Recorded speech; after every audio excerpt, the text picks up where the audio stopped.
Rebecca Henderson, once a brilliant FBI profiler, had left her old life behind to work in the relatively peaceful environment of a casino in Portsmouth. Hey, can you pull up table 4, baseball hat? But her quiet life was disrupted when she was called back to the FBI following a catastrophic event at a secret, off-the-books prison holding some of the most dangerous criminals in existence. It started with 2 guards carting what appeared to be a lifeless body through the prison's dim hallways. But the corpse was no corpse, it was a prisoner. Know the drill. The 2 officers leave after their shift. Moments later, an explosion rocked the facility, sending shockwaves that obliterated the prison and set thousands of inmates free, including a man who should never have been alive, Richard Harris. Rebecca was briefed at an Air Force base by the Attorney General. Richard Harris, a notorious serial killer, had been secretly imprisoned for 8 years after his supposed execution by lethal injection. Before his arrest, Harris had killed 7 women and his 8th victim, Nicole Westin, who was found unconscious in the basement.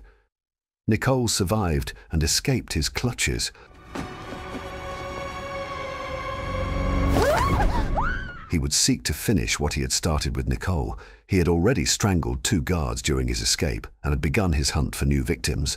Rebecca teamed up with Jacob Hassani and Shane Florence to track him down. Their investigation led them to Denver, Colorado, after Harris kidnapped his next victim, a young woman studying to be a veterinarian. She works part-time at the animal hospital. Rebecca's instincts guided her to the woman's workplace, where she deduced that Harris had likely taken the victim in search of sedatives. Rebecca entered the animal hospital alone, finding the woman alive but restrained. Harris ambushed her with pepper spray, temporarily blinding her, but she fought back, though he managed to escape as the others got there as well. Never leave a thing unfinished. That's what Mother used to tell me. The team reviewed recordings of his prison therapy sessions, searching for insights into his mind. Rebecca pieced together a crucial clue. Harris wasn't just hunting randomly. He was targeting Nicole Westin, the one victim who got away. Shane worked at the pit, where they conducted experiments on killers to try and stop them from murdering before they even started. But not everything went as planned. Some inmates got better, sure, but others? They only became more twisted. Shane doesn't go into much detail, though, because Hassani, who seems desperate to keep the truth under wraps, I watched him carry you out of that house. Rebecca tries to get Nicole to help them lure Harris in, but Hassani wants to use Nicole as bait, thinking it's the best way to trap Harris and take him out for good. Reluctantly, Rebecca goes along with it. They wait at Nicole's house, ready for Harris to show up. When he does, Nicole makes a bold move and tries to fight him, but it backfires. Harris grabs her and holds a knife to her throat. Surrounded and on edge, he's clearly losing it. Before anyone can negotiate, Hassani steps in and shoots Harris, ending him. As the cleanup crew carts the body away, Rebecca stays with Nicole, trying to calm her down. But things take a horrifying turn when Shane and Hassani find another girl stuffed in Harris's trunk.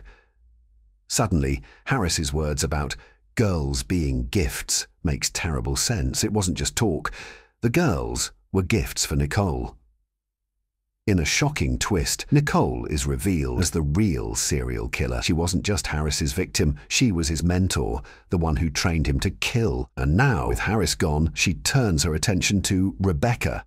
Nicole lashes out, swinging a kettle at Rebecca, but Rebecca dodges and fires her gun, taking Nicole down for good. As the kettle spills, it triggers something deep inside Rebecca. The memories come flooding back.